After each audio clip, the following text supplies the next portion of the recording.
Y en esa hojita vienen las 25 exhortaciones o deberes que los cristianos tenemos hacia el resto de las personas.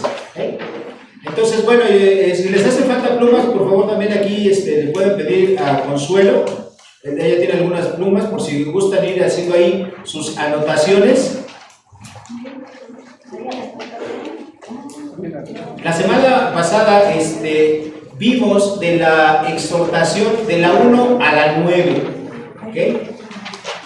Y el día de hoy vamos a terminar de la número 10 a la número 25.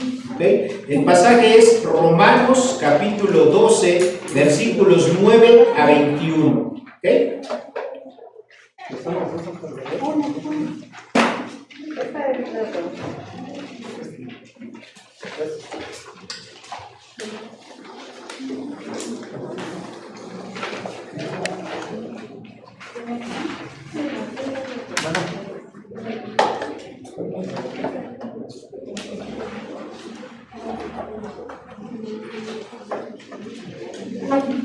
Ok, bueno, yo espero que ya todos tengan sus hojitas para que puedan ir ahí palomeando, ok, y al rato les voy a decir para qué vamos a ocupar esa hojita, ok, pero vayan ahí ustedes palomeando lo que vayamos viendo.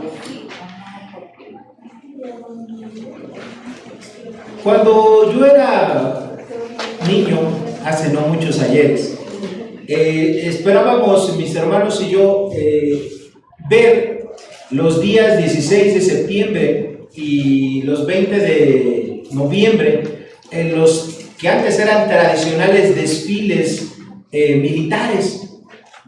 Y siempre nosotros nos aprestábamos a estar ahí reunidos ante el televisor y estar viendo, y nos llamaba mucho la atención, más que los tanques, que México tenía poquitos y creo que ahora tiene menos, los aviones, etcétera. Nos gustaba, bueno, a mí particularmente me gustaba mucho ver a los soldados, a los marinos y cómo hacían las cosas. Por ejemplo, los soldados se ven, y creo que ahora se deben de ver igual, bien parejitos. O sea, cuando van marchando no hay ni uno que se atrase, que se adelante, uno que se vaya chueco, no. Y uno cuando los ve, ya ven que las tomas pues, son de diferentes edificios, entonces se ven de diferentes tomas y ven cómo van avanzando. Cuando se tienen que detener, se detienen siguiendo las indicaciones. Cuando tienen que dar vuelta a la derecha, izquierda, etc. Y todo lo hacen como si fueran una sola persona, bien coordinaditos. Cuando yo era niño, pues eso me impactaba. Ya después, cuando hice mi servicio militar, a mí me tocó hacerlo, y bueno, ya supe cómo es que se lograba poder hacer las cosas tan parejitas, ¿no? Nos ponían a nosotros desde las 6 de la mañana, cuando yo hice mi servicio militar, era llegar a las 6 de la mañana y tú ya tenías que llegar pues desayunado, no podías llegar con los botas sucias o los zapatos sucios, con el pelo de casquete corto que se llamaba y una playerita blanca nada más y tu pantalón de mezclilla. No podías llevar suéter, chamarra, ni nada. Si llevabas algo te lo quitaban y ya no te lo daban los soldados.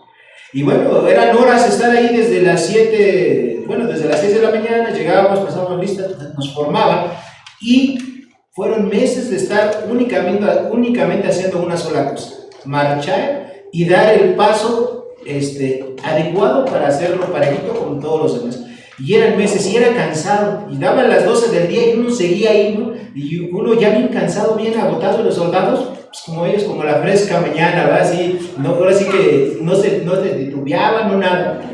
Y es a base de la disciplina y es a base de mucho trabajo que se logran esas cosas. Evidentemente lo que nosotros vemos de los soldados pues es algo impresionante, pero atrás de eso hay algo que se llama disciplina. Muchos de los seres humanos tenemos muchos dones, talentos, inteligencia, todo esto dado por Dios, pero desafortunadamente cuando nos falta disciplina, aunque seamos muy inteligentes, aunque tengamos muchos talentos, se echa a perder lo que tú estás haciendo. Llámese una carrera profesional, llámese un empleo, llámese un trabajo, llámese un negocio. Si no hay disciplina, todo se viene para abajo. Y así como la semana pasada vimos que para ser un atleta sobresaliente se necesita disciplina, igual para ser un cristiano obediente se necesita disciplina. Necesitamos nosotros disciplinar nuestra vida, pero conforme a los principios contenidos en la palabra de Dios. Vámonos por favor a Romanos capítulo 12, en el versículo 12, la parte B. Y vamos a empezar ahí nuestro estudio para poder completar el día de hoy estas exhortaciones o deberes, que es lo mismo exhortación o deber, hacia las demás personas. ¿Ok? Dice así la palabra, Romanos capítulo 12, versículo 12. Dice, gozosos en la esperanza, sufridos en la tribulación, constantes en la oración, compartiendo para las necesidades de los santos, practicando la hospitalidad. Bendecid a los que os persiguen, bendecid y no maldigáis, gozaos con los que se gozan, llorad con los que lloran, unánimes entre vosotros, no altivos, sino asociándoos con los humildes. No seáis sabios en vuestra propia opinión, no paguéis a nadie mal por mal, procurad lo bueno delante de todos los hombres, si es posible, en cuanto depende de vosotros, estad en paz con todos los hombres. No os venguéis vosotros mismos, amados míos, sino dejad lugar a la ira de Dios, porque escrito está, mía es la venganza, yo pagaré, dice el Señor. Así que, si tu enemigo tiene hambre, dale de comer, si tuviere sed, dale de beber, pues haciendo esto, ascuas de fuego amontonará sobre su cabeza. No seas vencido de lo malo, sino vence con bien el mal.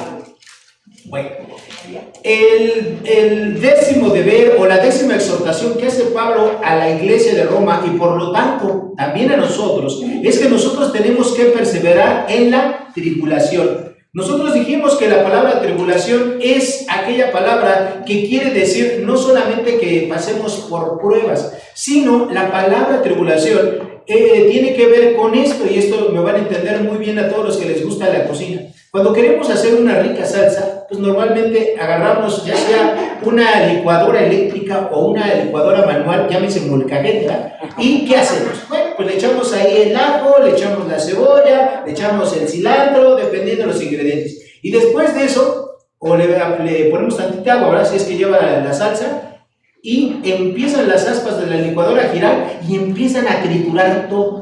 O bien, si es la salsa martajadita, pues agarramos, ¿verdad?, el tecolote y le empezamos a dar ahí hasta que quede nuestra salsa. Bueno, esa es la palabra que habla de la tribulación, es la palabra que se traduce al castellano.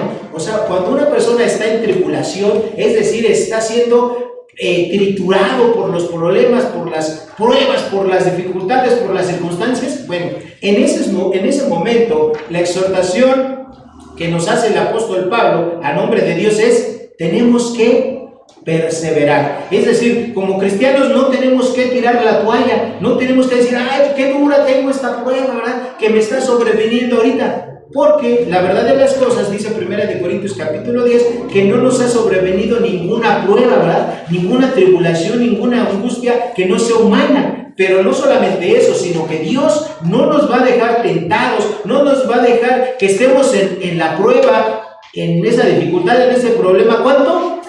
Más allá de lo que podamos, ¿qué?, soportar. Entonces, hermanos, nosotros tenemos que tener eso en nuestra mente, que las pruebas son para fortalecer nuestra fe, que las pruebas son para fortalecer nuestro carácter, y ese carácter, obviamente, pues Dios es el único que sabe exactamente cuánto tiempo necesita. Cuando estamos en el momento de la prueba, ¿nosotros qué quisiéramos? Bueno, lo que nosotros quisiéramos es que esa prueba durara 3 segundos, ¿verdad? ¿A poco no? ¿O alguien quiere que las pruebas de su vida duren para siempre? No, lo lógico, nuestra carne, ¿qué quisiera? Pues que duraran así, ¿verdad? Rápido, 3 segundos, 1 minuto, medio día, 1 hora. Pero no, Dios es el único que sabe cuánto van a durar las pruebas que Él permite en nuestra vida, las aflicciones, los problemas, las dificultades, porque Él quiere que cada cristiano, su fe sea más dura, más preciosa que el oro. ¿Sí? Y Él quiere que el carácter de los cristianos sea un carácter a toda prueba. Dios quiere que el carácter de los cristianos sea un carácter perfecto, un carácter en el cual al momento de la prueba nosotros, en lugar de tirarnos al piso, de derrotarnos, de llorar y decir, ay, que soy el cristiano más atribulado del mundo, nadie ha pasado por estos problemas. No, Dios lo que quiere es que enfrentemos las pruebas, así como las enfrentó su Hijo Jesucristo, de una manera seria, valiente y al frente, lo que tenga que durar la prueba. Eso es lo que quiere Dios para nosotros. Y esta es la exhortación o deber que tenemos todos nosotros. Siguiente exhortación o deber, el número 11. Versículo 12, la parte C. Constantes en la oración. Hermanos, de verdad, nosotros nunca vamos a ser mejores cristianos que lo que sea mi parte espiritual en mi oración privada. Nunca voy a ser yo un mejor cristiano que el cristiano que yo soy en mi vida privada. El tiempo que yo te dedique a orar a Dios, a hablar con Él, a preguntarle a Él qué tiene para mi vida, cuáles son sus planes, cuáles son sus propósitos, qué quiere de mí, qué quiere de mi familia, qué quiere de mis hermanos en la fe. Yo jamás voy a ser un cristiano mejor que el cristiano que yo sea en lo privado. Decimos, ¿verdad? En el ambiente evangélico, la oración es la cenicienta, ¿sí? Es la dejada, ¿verdad? La que nadie quiere, la que nadie, ¿verdad? Le hace mucho caso. A muchos cristianos les gusta cantar, aplaudir, gritar. A otros cristianos les gusta congregarse. A otros cristianos les gustan las actividades. ¡Qué bueno! A otros les gusta leer, estudiar. Pero en la oración, se calcula que en el mundo solamente el 10% de los cristianos evangélicos, protestantes como nosotros, dedican un tiempo específico en lo largo de su día para orar. Y el tiempo promedio de un cristiano para orar, si se los digo, se van a espantar. El tiempo promedio que un cristiano ora al día son 6 minutos. Ese es el tiempo promedio. Estoy hablando de promedios. Hay cristianos que sí oran media hora, 15 minutos, 1 hora, 2 horas, etc. Pero cuando se divide el promedio, es eso, 6 minutos. Muchos cristianos tristemente solo oran cuando comen, ¿verdad? Y si ya tienen mucha hambre, pues hacen una oración rápida. Señor, bendice ese alimento, ¿verdad? Eres digno de todo el honor y toda la alabanza. Bendice lo que se va a la panza. Y ahí, rápido, ni 10 segundos y ya acabé mi oración. Pues hay cristianos que sí, oran 3 veces al día porque 3 veces comen, ¿no? Pero hasta ahí. No vamos, hermanos. No vamos a las reuniones de oración. Si no lo hacemos en nuestra vida particular, en nuestra intimidad con Dios, tampoco lo vamos a querer hacer yendo a un lugar. Pero tenemos que empezar por algo. ¿Y saben dónde se empieza? ¿Qué decía el Señor Jesucristo? Mas tú cuando ores, ora en privado. Cierra la puerta de tu cámara, ¿verdad? De tu recámara, ¿verdad? Vamos a modernizar esta. Cierra la puerta de tu cuarto, de tu recámara. Y ahí, en secreto, ora, ¿verdad? Ora a Dios. Hermanos, tenemos que hacer eso. Nuestra vida como cristianos es una vida espiritual. Nosotros nos falta fuerza, nos falta el poder del Espíritu Santo. ¿Por qué? Porque no oramos. Nos falta dedicarle tiempo a la oración. A todos sin excepción. No hay ni un cristiano que diga, yo oro tanto que no necesito orar más. No. A todos nos hace falta orar más. Si tú oras 5 minutos, puedes orar 10. Si tú oras 10 minutos, puedes orar 15. Si tú oras media hora, puedes orar 1 hora. Si tú oras 1 hora al día, puedes orar 2. El ministerio de la oración, hermanos, es un ministerio indispensable en la vida, primero de las personas de manera individual, y es indispensable en la vida de las iglesias de manera colectiva. Y es a lo que menos los cristianos se reúnen ahora. Lo que no hacemos en lo privado, tampoco lo haremos en grupo. Tenemos que empezar en lo privado, hermanos. Tenemos que dedicarle un tiempo. Acuérdense, Dios, ¿cómo nos va a escuchar si nosotros no oramos? Tenemos que hablar con Dios. Dios nos habla a través de su palabra. ¿Usted quiere escuchar la voz de Dios? Lea su palabra.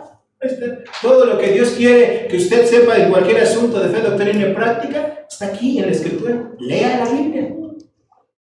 Pero si usted quiere hablar con Dios, Si usted quiere expresarle a Dios sus sentimientos, lo que usted cree, lo que usted piensa, qué planes tiene Dios para su vida, usted se los tiene que decir. Y eso se llama oración. Tenemos que hacerlo, amigos. ¿Okay? Siguiente. 12º deber o exhortación. Romanos capítulo 12, versículo 13, parte A. Compartir para las necesidades de los santos. ¿Okay? Hermanos, nosotros, esta palabra que se traduce como compartir, es la palabra koinoneo, que suena como a compañía, y no es otra cosa más que la comunión. Es decir, nosotros tenemos que compartir tiempo. De hecho, lo estamos haciendo ahorita, ¿verdad? Estamos compartiendo un tiempo entre nosotros, como cristianos, como hermanos en la fe. Eso se llama koinonía. Bueno, el verbo, ¿verdad? El sustantivo es koinonía, compartir. Bueno, ese mismo verbo es el que se utiliza aquí cuando Pablo dice que nosotros tenemos que compartir para las necesidades de los santos. La primera implicación que tiene compartir es obviamente nuestra compañía. A veces nosotros privamos de nuestra compañía a nuestros hermanos en Cristo. ¿Cuántos padres, aún como cristianos, se la pasan trabajando 20 horas al día y no ven a su esposa y a sus hijos? Les están privando de su koinonía, de su tiempo. ¿Y qué es lo más importante que ustedes tienen que darle a sus hijos? Su tiempo, su persona, no su dinero, no sus juguetes. Y a veces como cristianos eso mismo lo trasladamos a la iglesia y no compartimos. Somos egoístas hasta con nuestra propia persona. O sea, no compartimos con la gente. Hace rato Javier decía algo bien importante. A veces bueno, yo me voy a juntar con los que me caen bien, o a lo mejor con los que siempre convivo. Oye, pero el resto de la gente que va. Tenemos que compartir primero nuestra persona, nuestro tiempo, nuestros conocimientos, o sea, todo. Y en segundo lugar, dice Pablo, bueno, compartir para las necesidades de los santos. En otras palabras, necesitamos ofrendar, pero ¿ofrendar para qué? Pues para las múltiples cosas que se necesitan. En todas las iglesias siempre hay personas que necesitan algo, que necesitan un recurso para el doctor, que necesitan un recurso porque tienen un problema económico, porque a lo mejor están pasando por un tiempo de enfermedad, qué sé yo. Y obviamente, de los recursos que ustedes ofrendan, hermanos, de ese recurso, de lo que hay disponible, se utiliza para eso. Varios hermanos están beneficiados por parte de las ofrendas que ustedes dan. Hermanos que están enfermos, les mandamos ofrenda. Hermanos que no tienen para medicinas, les mandamos para las medicinas. Hermanos, eso es compartir para las necesidades de los santos. Y todos tenemos que hacerlo. A veces pensamos y lo hacemos cuando ahora se anuncia en la tele, ¿verdad? Un teletón o algo. Pues sí, hay muchos cristianos que agarramos y damos para estas personas que tienen necesidades, ¿no? Que no pueden caminar, que tienen discapacidades, etcétera, para construir un hospital para eso. Y eso no está mal, no quiero que piensen eso, está bien. Pero dice la Escritura que nosotros tenemos que compartir primero para la familia de la fe. ¿Okay? Y si nosotros les compartimos para la familia de la fe, por supuesto, si nosotros Dios nos bendice con recursos, compartamos, ¿verdad? Para la otra gente que tiene necesidad. Y no es malo, al contrario, todos tenemos que hacerlo. Yo cuando salgo a hacer mis compras, ya tengo diferentes lugares donde ya tengo yo a las personas que ayudo, ¿verdad? Que no son cristianos. Pero yo no solamente les doy un dinero, también les digo que me den su tiempo y les empiezo a predicar. Entonces, hermanos, tenemos que ser generosos con lo que Dios nos da. Sea mucho, sea poco, eso no importa. Tenemos que ser generosos. Tenemos que compartir para las necesidades de las personas. Y eso es algo de lo que a veces también nosotros como cristianos no hacemos. 13ª deber o exhortación, Romanos capítulo 12, versículo 13. Practicar la hospitalidad. Este es el último deber cristiano que Pablo menciona en esa sección para compartir con las personas que pueden ser o no cristianas, ¿ok? Entonces, tenemos que practicar la hospitalidad. Practicar la hospitalidad tiene un amplio abanico de posibilidades. Podemos desde hospedar pastores, misioneros, hermanos, líderes del ministerio que trabajan para la fe. Algunos lo hemos hecho, sin duda alguna, cuando hemos tenido la oportunidad. Pero podemos no solamente hacerlo, de invitarlos a que se hospeden con nosotros, también podemos un día invitarlos a desayunar, a comer, a cenar, a un tiempo simplemente de esparcimiento. Podemos compartir nuestras casas, nuestros bienes con personas, ¿verdad?, que se dedican a actividades espirituales. Podemos compartir estudios, podemos también ser hospitalarios y a veces tenemos cosas que no utilizamos.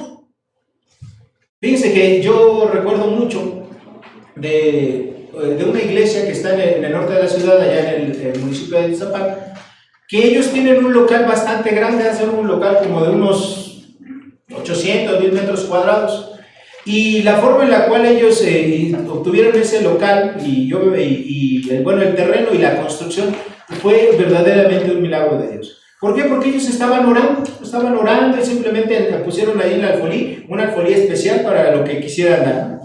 Y en una de las conferencias en Estados Unidos que dio el pastor, que es amigo mío, el pastor Nelson Morales, bueno, él compartió, y cuando acabó de dar sus conferencias, la gente le preguntaba, bueno, ¿hay algo por lo que quieran que oren por usted? Y él dijo, sí, fíjese que estamos orando porque en la Ciudad de México, en la iglesia que tenemos, bueno, queremos tener nuestro local propio. Fue todo lo que él dijo. No digo nada. Y pasaron los meses, y la gente seguía orando y seguían ofrendando para su local. Y un día de la vida le hablan de allá de Estados Unidos, una persona que medio hablaba español, y él casi no hablaba mucho inglés, pero lo que entendió era lo siguiente. Una familia de allá de los Estados Unidos tenía 2 casas. Y dijeron, bueno, nuestros hijos ya están casados, ya son grandes, cada quien vive aparte, todo eso. ¿Para qué queremos 2 casas? Y dice, hemos decidido vender una y darle todo ese dinero para que ustedes compren su terreno allá en la Ciudad de México. Y así lo hicieron. Vendieron una de sus casas, ellos quedaron a vivir en una, y todo el demás dinero, pues ahora cuando quieran vamos a esa iglesia, y ahí está. O sea, fue de la manera milagrosa en la cual ellos obtuvieron esa casa, esas instalaciones, etc. Entonces, hermanos, de verdad, la generosidad que nosotros podamos tener, a veces creemos que solamente porque está escrito en el libro de los Hechos, creemos que es así, pero no, es de todos los días. O sea, cuando la gente ora, cuando la gente realmente tiene un compromiso con Dios, se ven esas cosas y se ven otras cosas igualmente hermosas y maravillosas. Pero tenemos que vivir de acuerdo a los valores del reino. Tenemos que, como yo les he venido diciendo en estas prédicas de Romanos, hermanos, es como hacernos un lavado cerebral, ¿sí? O sea, tenemos que sacar de nuestra mente todas esas cosas, todos esos principios, y no solamente en la parte religiosa, sino en todas las partes de nuestra vida, que con ellas seguimos viviendo y batallando, y que a veces estamos viviendo de una manera que no tiene nada que ver con el Evangelio ni con la vida que Dios quiere para nosotros. Nosotros tenemos que aprender a practicar la hospitalidad, ¿okay? Hay un requisito más, aparte de compartir, de invitar, y fíjense que aquí me gustaría dejarles una tarea. Bueno, yo espero que vayan ahí palomeando todos los que ya vimos, pero yo quisiera dejarles una tarea para poner en práctica lo que estamos estudiando. ¿Por qué usted no se hace el propósito de invitar a alguien a su casa en esta semana? Aquí no esté. Invita a alguien a su casa. De preferencia alguien con el cual a lo mejor no haya compartido nunca. Hágase ese propósito. Yo voy a cumplir lo que dice la palabra. Voy a invitar a alguien a mi casa, a lo que ustedes quieran. Si quieren a lo mejor tomar un café, a platicar, no sé. No necesitan gastar grandes cantidades de dinero, pero inviten a alguien a su casa. Inviten a alguien a su casa esta semana. Pongamos en práctica lo que la palabra del Señor nos invita a que nosotros hagamos. Y hay un solo requisito para poner a prueba y a poner en práctica la hospitalidad. En 1 de Pedro capítulo 4, versículo 9, y en Hebreos 13:12, dice que lo que nosotros hagamos por los demás, lo hagamos sin murmuraciones. Es decir, usted invita al hermano Jacinto a su casa, pero ya cuando se vaya el hermano Jacinto, usted dice, ay, ese hermano Jacinto es de comilón, yo le invité un plato de enchiladas y quiso todo, ¿verdad? No, o sea, tenemos que hacerlo todo, pero sin murmuraciones, sin quejarnos. Si usted abre su casa, abra también su corazón. De verdad, abra su corazón. De preferencia invite a alguien con el cual tenga poco trato. Algunos que ya somos más familiares y que ya nos conocemos, pues lo hacemos ya sin que sea una práctica, ¿no?, de sermón. Pero invite a alguien, ¿sí? Alguien así, a lo mejor con la persona que usted menos tratos tenga, invítalo a eso. De verdad, yo lo invito a lo que haga y créame que siempre uno va a encontrar unas sorpresas y unas bendiciones que jamás uno imaginaba. Acuérdense lo que dijo el Señor Jesucristo. Más bienaventurado es dar que recibir. Vamos a dar. Siguiente exhortación. De los versículos 14 a 16, Pablo empieza a hablar de los deberes o exhortaciones hacia todas las personas. No solamente, fíjense bien, no solamente tenemos que ayudar, bendecir a las personas que tienen la misma fe que nosotros, es para todas las personas. La 14ª exhortación la encontramos en el versículo 14 en la parte A, y esta exhortación es bendecir a los que nos persiguen. Esta exhortación es una paráfrasis de Lucas capítulo 6 versículos 27 y 28 y también de Mateo 5, 44. ¿Okay? Es algo que el Señor Jesucristo enseñó. Vayan conmigo, por favor. Lucas capítulo 6 versículos 27 y 28. ¿Okay? ¿Ya están ahí? ¿Ya llegaron? Dijo así el Señor Jesucristo: pero a vosotros los que oís os digo, amad a vuestros enemigos, haced bien a los que os aborrecen, bendecid a los que os maldicen y orad por los que os calumnian. ¿Okay? Entonces, hermanos, amar a los que nos aman es bien fácil, ¿no? Invitar a comer a tu casa a los que te caen bien es bien fácil. Pero no solamente tenemos que hacerlo con esas personas. Nuestro deber como cristianos es bendecir a quienes te persiguen. Y obviamente a quienes hacen de ti cosas, los que te juzgan, los que te critican, ¿verdad? Los que a lo mejor tú eres ese cristiano de la cuadra, tú eres ese cristiano del edificio, o eres ese cristiano de tu trabajo, del departamento, pues que hablen mal de ti, ¿verdad? Por el simple hecho de ser cristiano. Ojalá sea por eso, y no porque seas un cristiano de mal testimonio. Bueno, el mandato que nos hace Pablo es bendecirnos. Ahora, ¿qué quiere decir bendecir? ¿Okay? Bendecir quiere decir darles lo bueno. Si a ti te dicen, oye, usted es bien grosero, usted es esto, tenemos que contestar, bueno. Si conoces a la persona, dile sinceramente, bueno, pero usted no es así, usted es bien amable. Y así con una sonrisa de oreja a oreja, pero usted es amable. ¿Okay? Si te dicen una grosería, tú mejor dales una bendición, que Dios te bendiga. Eso es lo que es bien difícil hacerlo, porque nuestra primera reacción cuando nos dicen algo, y sobre todo si es algo injusto, ¿cuál es nuestra primera reacción? Defendernos, ¿no? Si a ti alguien te dice, por ejemplo, vas en el coche y quieres salir, ¿verdad? Quieres cambiar de carril, y la persona que viene a un lado se te cierra y todo eso, o sea, adelantito vas y lo más fácil es que tú también te le cierres, o que no lo dejes pasar, es lo normal. Y no se rían porque sí, o sea, es lo normal. O sea, alguien te toca el claxon, ¿no? ¿Tú qué haces? Pues lo tocas. No necesariamente con una grosería, ¿no? Algunos sí lo hacen, lo cual no tiene que ser así. ¿Ok? Entonces, en lugar de hacer esas cosas, de responderlo, tenemos que nosotros bendecir. Es lo que dijo el Señor Jesucristo. Bendecir a quienes nos persiguen no solamente es desearles buenas cosas, y ahí viene la parte más complicada. Es también tratarlos como si fueran tus amigos, como si fuera la persona que más quisiera. Ese es el mandamiento de Jesucristo. Eso es exactamente lo que el Señor Jesucristo hacía, y por lo cual el Señor Jesucristo rompió todos los moldes, y por lo cual nuestro Señor y Salvador era mal entendido muchas veces. Pero Él lo hacía. Tanto fue así que cuando Él estaba en la cruz, a punto de morir, sus últimas palabras, ¿cuáles fueron? Padre, perdónanos porque no saben lo que hacen. Hermanos, nosotros tenemos que aprender, tenemos el gran ejemplo de nuestro Señor y Salvador. Tenemos que aprender a vivir y a hacer de esta manera. 15ª exhortación: bendecir y no maldecir. Romanos capítulo 12, versículo 14, pero la parte B.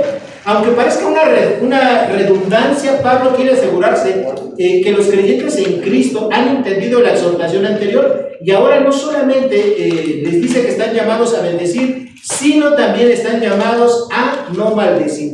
Fíjense que la palabra maldecir tiene en el original tiene un concepto muy feo, ¿no? Que yo cuando estaba estudiando, digo, ¿lo diré o no lo diré? Pero bueno, lo voy a decir nada más por motivos de enseñanza. La palabra maldecir viene de la popó, ¿ok? Entonces, cuando uno maldice, es como si uno estuviera echando popó por la boca, ¿okay? Entonces, a veces como cristianos no nos damos cuenta, ¿no? Pensamos que las groserías y todo lo que la gente dice, pues a veces es chistoso, a veces suena gracioso, pero no, hermanos. O sea, su significado de esta palabra es algo espantoso, ¿no? O sea, es algo que hasta da asco. Entonces nosotros, Pablo quiere asegurarse de que los cristianos, para nuestros enemigos, para la gente que te haga mal, en lugar de que tú le digas cosas incorrectas, tú les digas bendiciones, cosas agradables, que no le vayas a decir una maldición, ¿verdad? ¿Okay?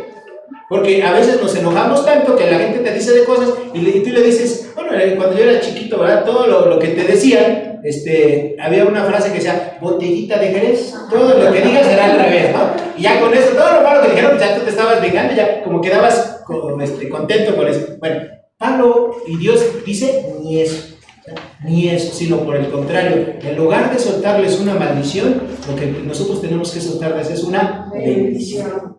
¿Okay? Decirle, bueno, que lo que usted me está diciendo es incorrecto, que Dios le bendiga, que usted tenga un buen día, que Dios vaya con usted. Si nosotros hacemos eso, hermanos, nos vamos a parecer más a Dios que en pocos momentos de nuestra vida. Número 16, exhortación número 16, el deber número 16, Romanos capítulo 12, el versículo 15, la parte A. Gozaos con los que se gozan. ¿Ok? Fíjense que a veces cuando la gente está teniendo un tiempo de bendiciones o algo, a veces las personas son egoístas, ¿verdad? Y a veces hasta decimos, ay, a mí me das envidia de la buena. Pues evidentemente pues eso no existe envidia de la buena. O sea, la envidia es mala, ¿ok? Entonces, lo que aquí nos está enseñando Pablo es que nosotros tenemos que alegrarnos con aquellas personas que están gozosas. ¿Por qué? Porque tienen una bendición, porque tienen algo importante les ha pasado en su vida y tenemos que alegrarnos con ello. Y a veces nuestra propia naturaleza pues no nos lleva a eso, ¿verdad? A veces a nuestra propia naturaleza nos dice, pues ve ese vecino, ¿verdad? ¿Qué carrazo trae? Y yo veo el que trae, ¿no? Se ha de dedicar a cosas ilícitas. Y ahí sale nuestra envidia, ¿no? Y ahí sale un mal comentario cuando no, tenemos que alegrarnos, ¿no? Qué bueno que a la gente le vaya bien. Y si son los hermanos de la fe, pues mucho mejor. Tenemos que alegrarnos con los que se alegran, ¿verdad? Tenemos que gozarnos. Hermanos, ustedes, ya les dije en algún otro estudio anterior, que Dios en su gran sabiduría, pues Él nos dotó de diferentes sustancias en nuestro cuerpo, que nuestro cuerpo hace, ¿verdad? Y procesa internamente, y esas nos llevan a sentir emociones. Bueno, cuando nosotros ayudamos a la gente, se generan dentro de nosotros endorfinas, ¿verdad? Y con esa sustancia, nosotros estamos contentos, estamos felices. Hagámoslo, hermanos. Digamos, nos cuesta el mismo trabajo decir una bendición que una maldición. Digamos bendiciones, ¿sí? Alegrémonos con los que se alegran. En la siguiente exhortación, que es la 17ª, Pablo dice exactamente ahora lo contrario, que hay que llorar con los que lloran. Romanos capítulo 12, versículo 15, la parte B. Hermanos, como cristianos tenemos que ser sensibles a las necesidades que tienen las personas, todas las personas, no solamente los hermanos en la fe, sino todas las personas. La empatía, o como bíblicamente se conoce, la compasión, encierra la idea de estar con las personas, con los seres queridos, en los momentos más tristes de la vida. Por ejemplo, cuando la gente está desanimada, cuando la gente ha fracasado en algún trabajo, en algún negocio, o que a lo mejor no pudo entrar a estudiar la carrera que quería, etcétera, ¿no? Pues nosotros tenemos que estar ahí con ellos. Cuando la gente ha perdido un familiar, cuando la gente está enferma, cuando la gente tiene problemas económicos, cuando la gente tiene algún tipo de necesidad, hermanos, ahí tenemos que estar.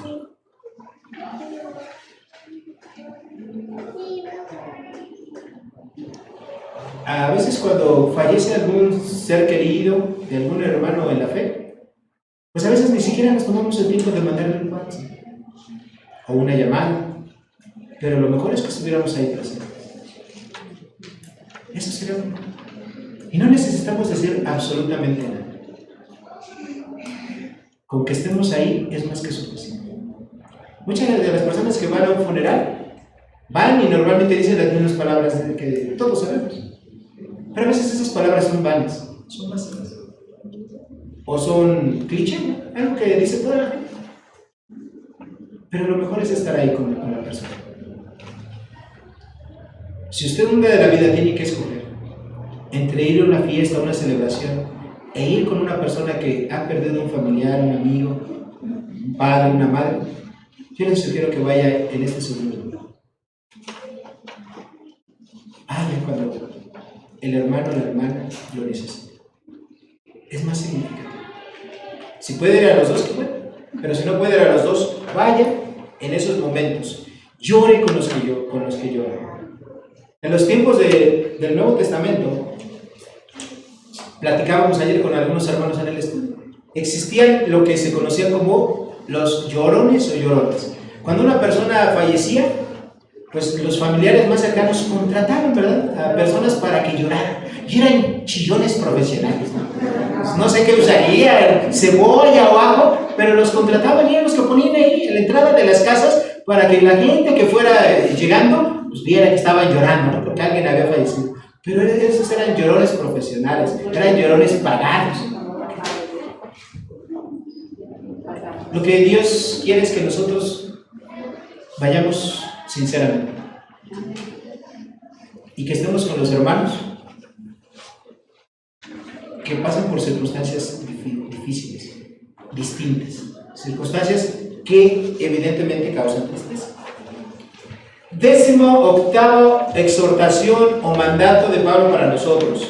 Versículo 2, 16, parte A. Ser unánimes. Bueno, ser unánimes quiere decir ser de un mismo sentir, no parciales, no tratar a las personas de una manera especial o diferente por algo. ¿Sí me explicó? Tenemos que ser unánimes, quiere decir tenemos que ser todos uno solito. ¿Qué? ¿Una sola pieza? La explicación amplia de todo esto está allá en Santiago, ¿verdad? Dice, cuando alguien llega a la iglesia y vienes y lo ves que trae ropa costosa, anillos en las manos, grandes peinados, les dices, bueno, siéntese aquí, ¿verdad? Este es el mejor lugar, aquí siéntese. Pero si ves que viene, ¿verdad?, un pobre que no tiene recursos, que nada, y a ese, dices, bueno, tú vete para allá atrás, ¿verdad? Puedes escuchar la prédica en el patio de afuera. No, tenemos que tratar a todos igual. Por eso aquí Pablo nos dice que seamos unánimes, ¿ok? Y esto es algo que es difícil de hacer dentro de la iglesia. En la iglesia, hermanos, yo se los he dicho una y muchas veces, en la iglesia de Cristo todos somos igualitos, iguales. No hay un ser humano que valga más o un ser humano que valga menos. Todos valemos exactamente lo mismo. La sangre preciosa de Cristo Jesús. Eso es lo que vale cualquier ser humano. La sangre de Cristo Jesús. Nosotros no tenemos por qué distinguir a las personas y tratarlos bien porque tengan más preparación académica, porque no sea nuestra forma de ver ser más guapos o más guapas, o más simpáticos o más simpáticas, o más esto, más lo... No, tenemos que ser como unánimes. A todos nos tenemos que tratar, ya estudiamos la vez pasada, como superiores a nosotros mismos. Hermanos, dentro de la iglesia cristiana no tiene que haber lugar para el orgullo. Dentro de la iglesia cristiana, en lo único de lo cual todos nos tenemos que vestir es nuestro traje de humildad. No importa lo que tú hagas, no importa que tú seas el pastor, no te cuesta trabajo ir y barrer ahí atrás. No te cuesta no te tiene que costar trabajo sacar los papeles del baño, o acomodar las sillas, o hacer lo que cualquier hermano te pida. No seas quien seas. Seas el pastor, el misionero, el diácono, el maestro de la escuela dominical, el que tú quieras. Tenemos que hacerlo, hermanos. Tenemos que revestirnos de humildad. El único ser que está arriba de nosotros y muy arriba de nosotros es Dios. Es el Señor Jesucristo. Todos los demás hermanos somos igualitos. ¿Sí? Somos igualitos. Valemos lo mismo. Tenemos que tratarnos igual. ¿Sí? Con el mismo amor con el cual Dios nos ha tratado a todos nosotros. Igualito, hermanos. Siguiente exhortación o deber. 19. No ser altivo, sino asociarse con los humildes. Romanos capítulo 12, versículo 16, la parte B. Hermanos, aquí la palabra que se traduce como altivos es una palabra que quiere decir aquellas personas que les gustan las cosas elevadas, que les gustan las cosas de caché, ¿no? Las cosas así de lujo. Y obviamente eso nosotros ya en castellano lo traducimos como alguien orgulloso, ¿verdad? Como alguien altivo. ¿Okay? Bueno, yo les decía hace un momento, el único traje que hay en la iglesia cristiana es el traje de la humildad. Todos tenemos que aprender a ser humildes, todos. Y por eso la exhortación de Pablo, que es que nosotros nos tenemos que asociar con los humildes. Y a veces nuestros propios prejuicios nos llevan a no asociarnos. Humildes no quiere decir pobre, ¿okay? Humilde quiere decir con aquellas personas que realmente han entendido que dentro de la iglesia cristiana el único rasgo distintivo con el cual tenemos que tratarnos los unos a los otros es con una humildad. Decía Pablo, ninguno tenga mayor concepto de sí que el que deba de tener, sino quien piense de sí mismo con mesura, viendo a todos los demás como superiores a él mismo. No los tenemos que ver como iguales, los tenemos que ver como a superiores. Aunque valemos lo mismo, pero tenemos que considerar al hermano, a la hermana como un superior a ti. Tenemos que ver de esa manera. Tenemos que asociarnos con la gente humilde, ¿okay? Es decir, con aquella gente que tiene el concepto adecuado de sí mismo, que piensa de sí con cordura, ¿okay? 20ª exhortación. No ser sabios en nuestra propia opinión. Romanos capítulo 12, versículo 16, la parte C. Así como el orgullo está fuera o debe de estar fuera dentro del ámbito de la iglesia, así, ¿verdad? Nuestra propia opinión, nuestra propia sabiduría, la tenemos que dejar a un lado, ¿ok? Una persona que es sabia en su propia opinión, al final de cuentas es una persona orgullosa. Es una persona que le cuesta trabajo escuchar lo que los demás piensan y cree, ¿verdad?, que la única forma de regirse, pues es lo que él cree, lo que él piensa, de que no hay otra manera en la cual las cosas puede decir. Y es una gente que le dice, oye, ¿a dónde vas? Ah, pues fíjate que voy al centro, ¿no? ¿Cómo me voy, no? Entonces, mira, bueno, yo te aconsejo que cruzas aquí la calle y tomes la pecera que dice Metro Nativitas, te bajas aquí en el metro que está a 500, pero tomes la pecera, te bajas en el metro que está a 500 metros y te vayas, ¿verdad? Ahí, derechito. Ah, qué caray. No, fíjate, mejor voy a hacer esto. Voy a tomar la pecera que viene de este lado, que se va a ir, ¿verdad?, que al metro Aculco, y de ahí del metro Aculco me bajo, lo tomo, voy a trasladar a Chabacán y de Chabacán. Bueno, entonces, ¿para qué me preguntan? Y a veces no nos damos cuenta, pero así somos, ¿verdad? Somos sabios en nuestra propia opinión. Decimos, las demás ideas que tú a veces mismo pides, no las tomas en cuenta. O sea, te las dicen, ¿sí? Y tú dices, no, mejor hago lo que yo quiera. ¿Y eso de qué te habla? Te habla de un orgullo, ¿okay? O sea, hermanos, el orgullo no se tiene que vestir así, bien elegante o así para hacer orgullo, no. El orgullo se viste de cualquier forma, el orgullo se manifiesta de cualquier manera. Otros, para disimular eso, simplemente lo que hacen es decir, bueno, lo voy a considerar. Pero tú te das la vuelta y agarras la pecera para el culo, ¿no? Bueno, estoy aquí siendo exagerado, ¿no? Eso ustedes aplican a cualquier área de la vida.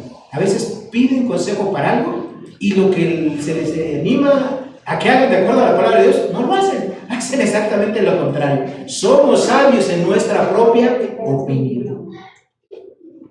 Tenemos que, hermanos, hacer a un lado nuestra sabiduría. Tenemos que hacer a un lado, ¿verdad? Porque desafortunadamente no siempre lo que nosotros creemos es lo correcto. No siempre lo que nosotros pensamos es lo mejor. Tenemos que hacer a un lado diferentes ataduras, diferentes problemáticas, diferentes traumas y complejos que venimos arrastrando de nuestra vida. Tenemos que considerar la opinión de otros. La Escritura así lo dice. En multitud de consejeros hay seguridad. En multitud de consejeros hay seguridad. Y a veces pues, se nos olvida eso. Y hacemos, decidimos y tornamos de acuerdo a nuestra propia opinión. Cuando en una empresa van a tomar una decisión importante, como comprar otra empresa o vender una parte de la empresa o adquirir cierta maquinaria, etc., y no tienes toda la información, ¿qué haces normalmente? Contratas a un consultor, ¿verdad? Contratas a una empresa especializada en lo que la gente de tu organización no sabe y les pagas una buena cantidad de dinero, ¿verdad? Hasta abogados contratas, ¿verdad? Cuando no saben cómo manejar un caso. Y les pagas una buena cantidad de dinero para que ellos te asesoren y te digan lo que más te conviene. A veces como cristianos nos hace falta mucho eso. Tener la humildad de decir, tengo esta dificultad, tengo este problema, voy a pedir un consejo. Y recurrir a alguien. Usted puede recurrir a cualquier hermano maduro en la fe que conozca la palabra, que sea de buen testimonio, ¿verdad? Que sepa que es una persona que conoce la palabra y que le va a dar un consejo bíblicamente acertado. Usted lo debería de hacer. Si los cristianos hiciéramos eso, les aseguro que muchas de las cosas y problemas que estamos padeciendo no los padeceríamos. Pero como somos sabios en nuestra propia opinión, pues a veces tenemos que vivir con las consecuencias de nuestras malas decisiones. ¿Okay? Así es que el deber para nosotros es no ser sabios en nuestra propia opinión. ¿Okay? De los versículos 17 al 21 encontramos los últimos deberes, y estos deberes son con los enemigos personales. Yo sé que a lo mejor muchos de nosotros no tenemos enemigos personales, ¿okay? Pero si un día de la vida llegas a tener un enemigo personal en tu edificio, en tu calle, en tu trabajo, en tu escuela, en tu casa, donde sea, bueno, a veces son tus enemigos, pues a veces son hasta los de tu misma familia, ¿no? A veces son las nueras para las hermanas, ¿no? A veces son los suegros, a veces son los hermanos, los primos, etcétera, ¿no? Y aunque haya un lazo de consanguinidad, a veces esas personas se vuelven tus enemigos. A veces hasta los hermanos se vuelven los enemigos. ¿Tampoco no? Sí. Un caso muy palpable de eso, pues cuando se mueren los papás y ahí está la herencia. A veces los hermanos se desconocen, ¿verdad? Aunque toda la vida estuvieron juntos, chiquitos, etcétera. Pero cuando hay la herencia y no hay orden ahí en la sucesión de los bienes, pero qué problemones. Entonces a veces esos enemigos vienen a ser hasta la gente más cercana. Bueno, ¿qué deberes hay hacia los enemigos personales? Bueno, primer deber, versículo 17, la parte A. Nunca pagar mal por mal. ¿Ok? Este mandamiento de no pagar a nadie mal por mal, es decir, que un mal que te hagan tú no lo pagues igual, este mandamiento viene a cancelar o abolir lo que en el Antiguo Testamento se conocía como la ley del talión. Ustedes se han escuchado nombrar esa ley. Hasta la gente que no es cristiana la conoce, ¿no? Me hiciste esto, pues yo te voy a hacer esto. ¿Okay? Esa es la ley del talión. Bueno, bíblicamente sí existe, hermanos. No es nada más un dicho mexicano o un dicho de algún lugar. En Éxodo, para los que toman nota, Éxodo capítulo 21, versículo 24, y en Deuteronomio 19, 21, encontramos que existía la famosa ley del talión, ojo por ojo y diente por diente.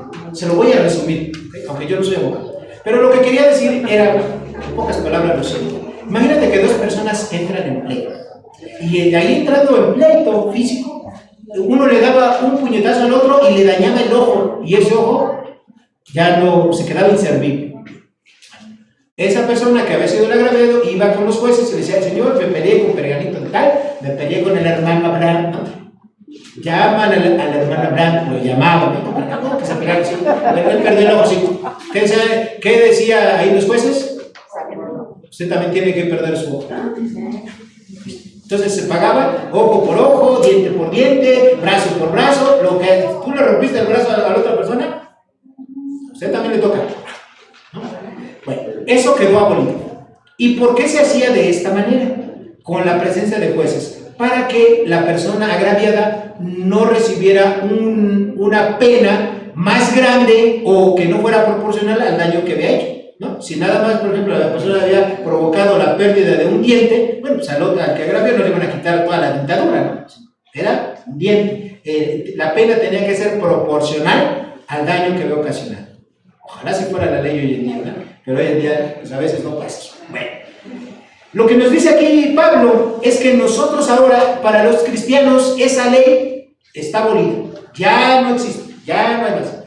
¿Ok? Ahora lo que nosotros tenemos que hacer es que si alguien te daña, si alguien te ofende, si alguien te hace un mal, lo que nosotros tenemos que hacer es perdonar. Para los que están tomando notas, Primera de Tesalonicenses capítulo 5 versículo 19 y Primera de Corintios capítulo 6 versículo 7. Hermanos, nosotros nunca de los nunca nos vamos a parecer más a nuestro Dios que cuando nosotros perdonamos a las personas que nos han dañado o ofendido. Esa es la manera en la cual vamos a mostrar la misericordia a la gente. Cuando nosotros perdonamos a la gente que nos ha dañado.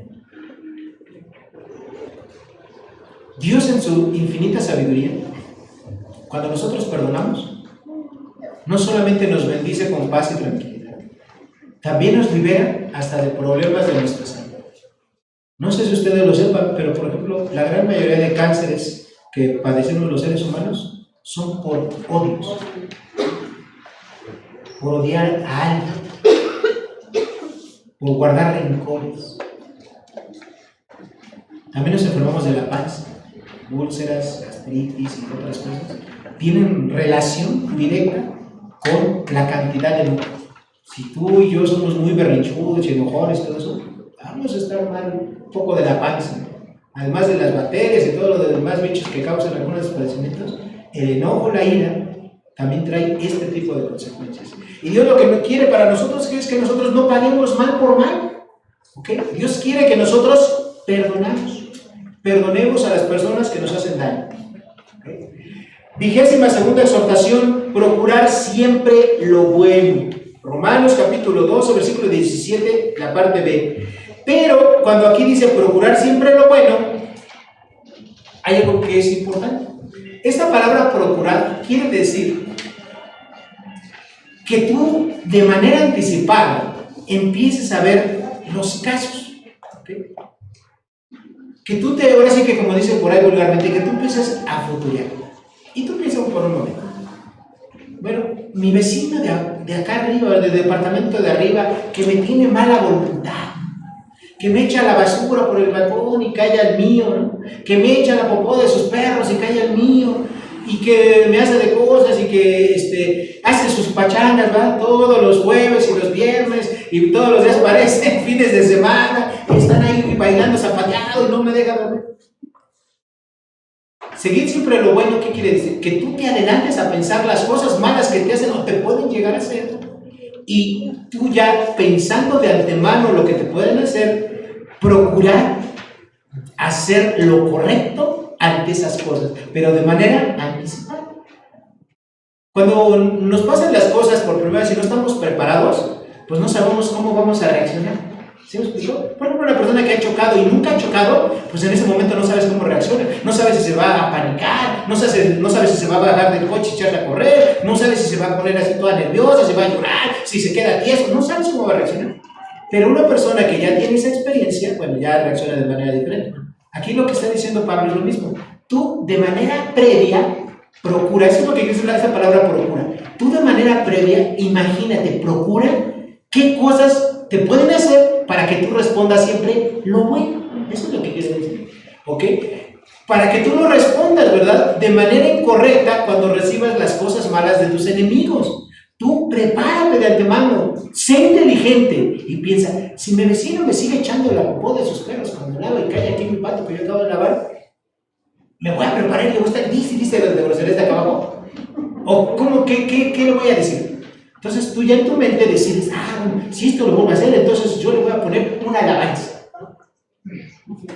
O le voy a mandar una Biblia, pero de concreto. No, tenemos que pensar de manera anticipada cómo vamos a responder. ¿Sí me explico? ¿Para qué? No, en vez de concreto. Tenemos que pensar de manera anticipada lo que la gente que es nuestro enemigo nos puede hacer para nosotros saber cómo vamos a responder. Y no responder como en ese momento nuestra carne nos dicte que respondamos. ¿Ok?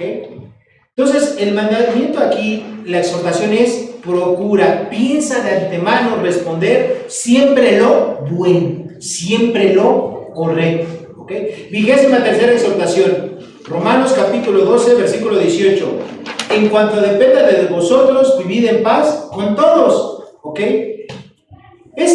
Para que se pueda llevar a cabo esta exhortación de vivir, ¿verdad?, en paz con todos, evidentemente, pues se requieren de dos partes. A lo mejor tú tienes la mejor disposición como un cristiano maduro, sensato, conocedor de la palabra, que ya te viniste a instruir, ya sabes pues que tienes que buscar la paz con todos.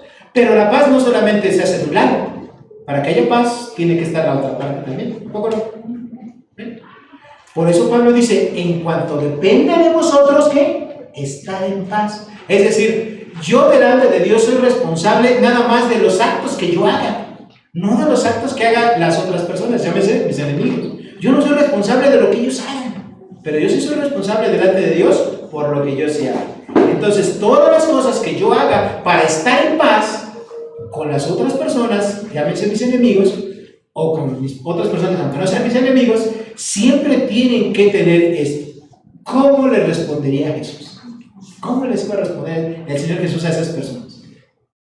Si tú piensas que el Señor Jesús les iba a responder una grosería, les iba a cerrar la puerta, les iba a decir, bueno, tú me hiciste esto, bueno, pues voy a hacer esto, y más aquello y lo otro, ¿a qué le duele? Pues así tenemos que reaccionar.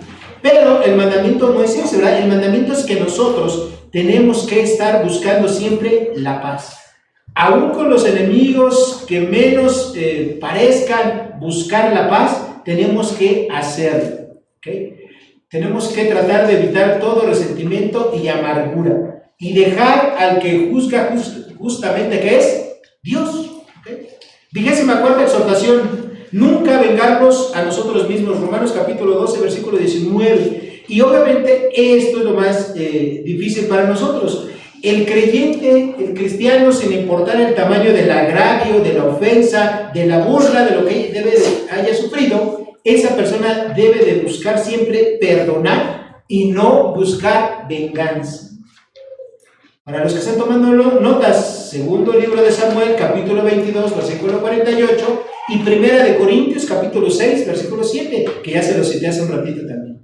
Hermanos, tenemos que dejar lugar a que Dios obra.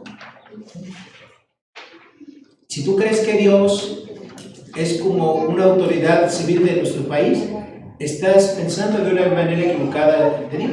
O sea, Dios no está cruzado de brazos. Dios sí ve la injusticia y Él no le gusta la injusticia. Y aunque para nosotros se tarde mucho en llegar la justicia, ¿saben qué? Va a llegar. La justicia de Dios va a llegar. ¿Sí? Va a llegar la justicia de Dios. Entonces lo que Dios quiere es que tú no te vengues, que tú no tomes la justicia en tus propias manos y hagas y respondas, ¿verdad? Como tú consideras que sería lo correcto, lo justo. Obviamente en esta sociedad en la que vivimos, pues para lo justo en esta sociedad, ¿cuál es? Bueno, pues si a mí me dicen una grosería, pues yo les digo otra, ¿no? Si a mí me roban un peso, yo me robo otro, y etcétera. Es decir, pagar más, robar. Pero dentro del cristianismo y de acuerdo a los principios de nuestro Señor Jesucristo, nosotros tenemos que perdonar las ofensas y tenemos que dejar lugar a la justicia de Dios. Porque en la ira del hombre no obra la justicia de Dios. ¿Okay? Y la última exhortación o deberes a los demás. Vencer con bien el mal. Romanos capítulo 12, versículos 20 y 21, ¿verdad? Fíjense que el simple hecho de no devolver las malas cosas que te hagan, pues eso es una mera inactividad, que lo cual es bueno, no devolver el mal. Pero el mandamiento no solamente llega ahí, a que no devuelvas el mal, sino que dice también, vence al mal con bien. Es decir, las cosas malas que te hagan, tú véncelas haciendo algo bueno. Y también cuando nosotros a veces sufrimos afrentas, los cristianos a veces nos derrotamos y decimos, ay, pero ¿cómo es posible que perenganita de tal me hizo esto si yo sí soy un buen vecino? Cuando están tocando y que vienen a buscarla, yo sí me bajo y abro la puerta y ella me echa la basura, me echa la popó del perro, ¿no? Siempre decimos los buenos. No solamente es no hacerle daño, sino también que hacerle bueno. Y cuando hacemos eso no sentirnos derrotados, no, porque no somos débiles, estamos simplemente siguiendo el ejemplo de nuestro Señor Jesucristo, quien cuando lo maldecían, bendecían. ¿Es lo que estamos haciendo? Por eso yo les digo en otras predicaciones, decirnos cristianos es tratar de llenar unos zapatos del número 100 cuando tú eres del 12. Pero queremos estar hablando. Estamos en ese camino. Tenemos que luchar para poder un día ser dignos de llamarnos simplemente cristianos. El ejemplo es de nuestro Señor Jesucristo. Bueno, queridos hermanos, ahí están las 25 exhortaciones. Ahora, yo les di un papelito. Ustedes, de verdad, hermanos, siéntense en su casa o si quieren hacerlo aquí, siéntense en su casa y revisen estas exhortaciones y hagan lo que se conoce como un inventario espiritual. Ustedes pónganle una palomita a las cosas que, esto yo lo hago continuamente. Y pónganle una crucecita que esto no lo hago. O por lo menos la última ocasión que tuve la oportunidad de hacerlo, no. En lugar de hacer lo que la exhortación que Dios me dice, yo hice esto. Pónganse un tache y cuéntenles. Y digan, ¿cómo estoy viviendo mi vida espiritual? ¿Estoy cumpliendo con estas 25 exhortaciones? A lo mejor hago 20 de 25, a lo mejor hago una de 25, no sé.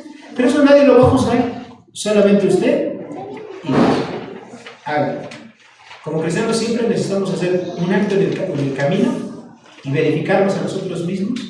Como dice la Escritura, tenemos que examinarnos a nosotros mismos. Oremos. Padre, gracias de verdad por tu palabra, gracias por todo lo que tú nos enseñas en ella.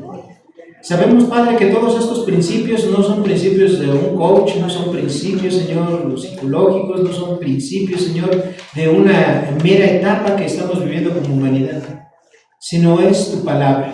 Son principios que tú has delineado, Señor, en tu mente perfecta y soberana, para que nosotros como hijos tuyos los vivamos y, Señor, no solamente los conozcamos, sino que sean una realidad de nuestras vidas.